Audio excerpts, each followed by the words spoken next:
तव्हां ॾिसी रहिया आहियो सिंध धरती न्यूज़। तव्हांखे आगाह कंदा हलूं त मलकाणी भरिसां ॻोठ असलम जट ते राति देर सां कोलियुनि जे घरनि ते पंगिरियो पुलिस दाड़ियलनि जी कड़की पई।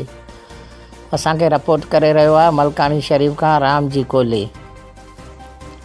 मलकाणी भरिसां ॻोठ असलम जट ते राति देर सां पंगिरियो पुलिस दाड़ियलनि जी कड़की पई। कोली बिरादरी जे औरतनि ॿारनि ते विछाणो तशदुद, पुलिस औरतनि जा ज़ेवर पैसा बि खणी वई। कोली बिरादरी जे केतिरनि ई माण्हुनि खे लाकअप पिणु कयो वियो।